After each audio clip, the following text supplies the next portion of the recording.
feel like the auction we're going to talk about today has a lot of like dual purpose props, like practical things you can use in everyday life. I want to see what you think about a couple of these things. Well, it's a good selling point to use it and show it. Well, there's like a mallet, there's throwing knives.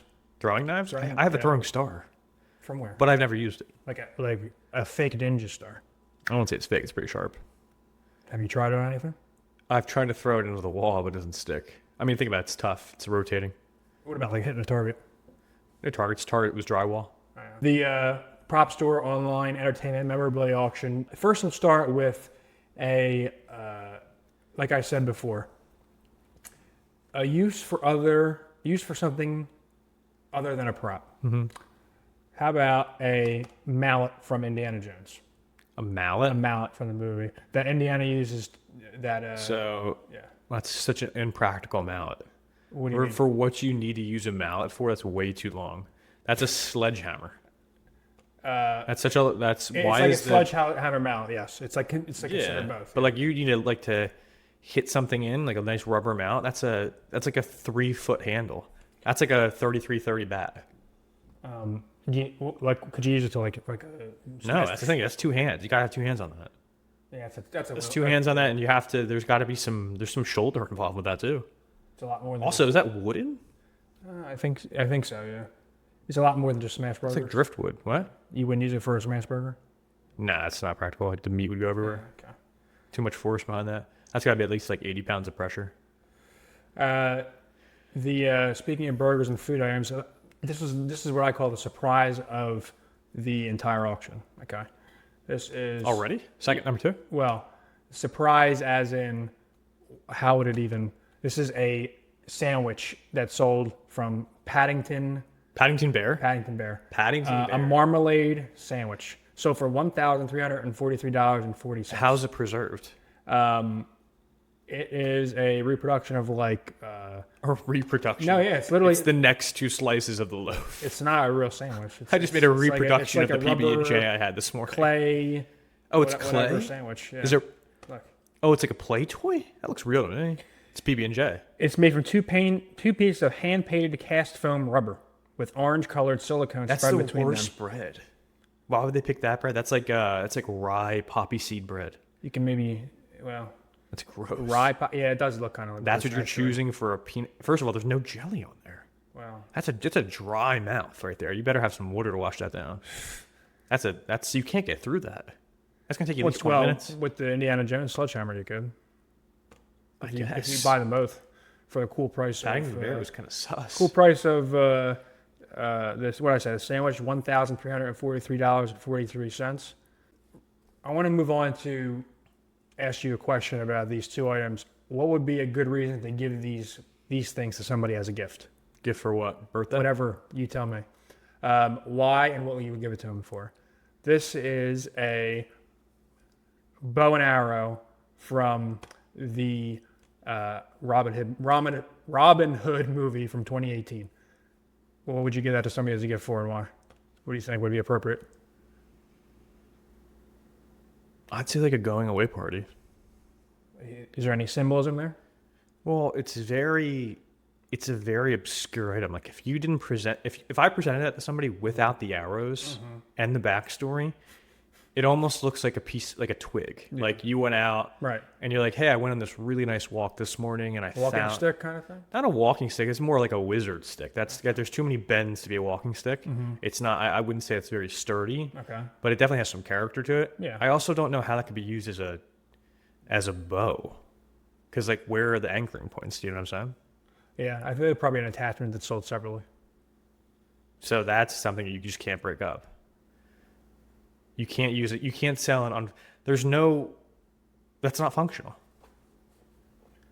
I mean, you can make your own. You can use that as the anchor to your homemade bow and arrow. So, horrible gift. That's something you say. You got to go buy here's something half of a bow, yeah. No arrows, and you have to make it yourself. The other one, same question. When would this be appropriate, and for what to give this to somebody as a gift? These are throwing knives from the Expendables. The movie The Expendables. It's a good movie. Okay. Throwing knives. Jason Statham throwing knives. Maybe a housewarming. No. I think he's in the kitchen. Those, yeah, I mean, honestly, they could be like little hors d'oeuvres. Okay. Like I think little things were hors d'oeuvres. Yeah.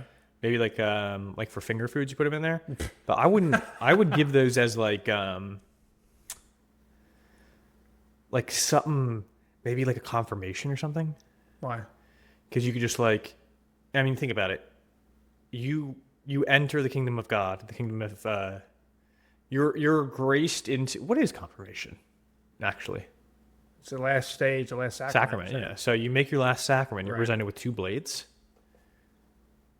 It's too close to like nails, though. They kind of look like nails. Might be a crossover there, yeah. So finger foods. Yeah, I would say you Okay. use them for like diced cheeses and stuff. Okay. Yeah, that works. Some slight cutting. Along with knives and what you said before about the star, the throwing star. You do still have that? I have it somewhere. Yeah. You got to ring it out on camera. I think it needs to be sharper than that. 2 items. The category here is where would you display this and why? This is a full set of a costume and weaponry from The Last Samurai. Does it come with the mannequin? Comes with, yeah, I think so, actually. I'd put it right there. Where? You put right at the entry. Right, Actually, right no, no, at no, the no, no. entry. Something like that. Something like that when it's all black. Yeah. You got to put in like a corner somewhere. What if it was like out the window? Yeah, like staring out the So like in the corner somewhere, like somewhere so inconspicuous, and just like have it be sinister as hell in the corner. Like look at the way that person's standing. That would scare the shit out of me. You get out 2 a.m. to take a piss. You turn your head to the right, and you have Samurai number 3 right there. Is that something you wait for somebody to ask you about, or you tell them why it's there when they walk in? You say nothing. You say, You say nothing. You tell them. They better say nothing too, and you let them find out it's a mannequin if they ever do. I don't see any interest. Did you like The Last Samurai? I don't know if I've ever watched it. Is that with Tom Cruise? I don't think I've seen it. I'm sure I have It's actually. like 2003, I think. I was thinking about The Great Wall with Matt Damon. Great movie.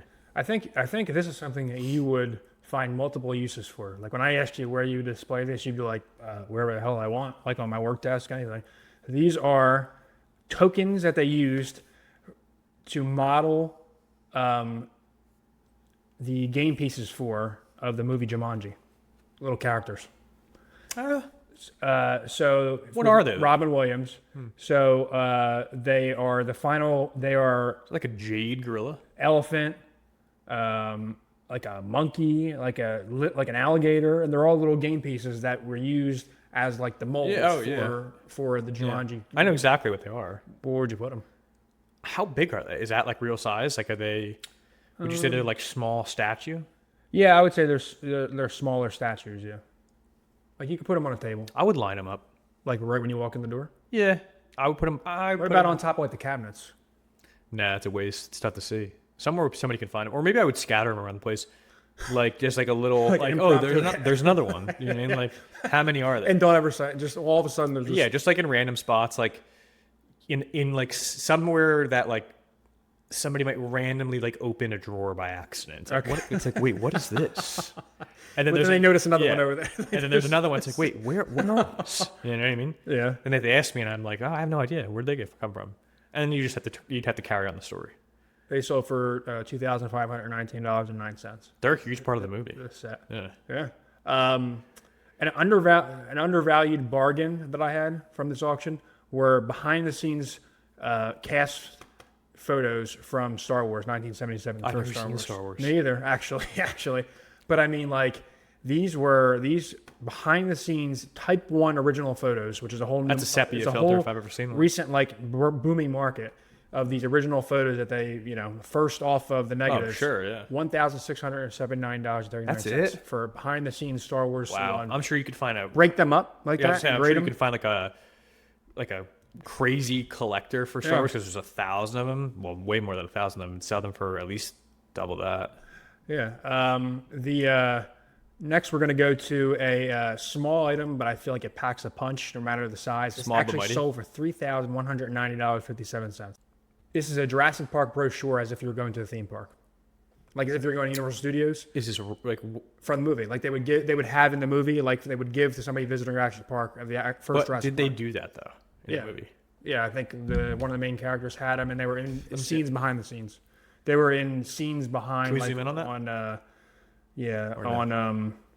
what's it called? Oh yeah. On Like so, it says like general information and that. And Oh, so it's like a facade of a Brochure, but it's cool it's though. meant to be like if you're going to the park. Exactly. Yeah. Just information and stuff, and it was seen in different areas of the That movie. looks like original. It doesn't look like a picture. It looks like it's artwork. Yeah, I think it might be Yeah. actually, but Great. like in different like cases and canisters, like on different desks and like ports. Yeah. You know what I mean? Yeah. Like you walk through the gates. If it was the new Jurassic Park, this wouldn't be as cool. But what? the new Jurassic Oh Park. yeah. Jurassic Park's such a good movie though. Yeah. So before we go, we're going to end with the highest dollar amount. Closing of an auction. This includes buyer's premium. All these prices do.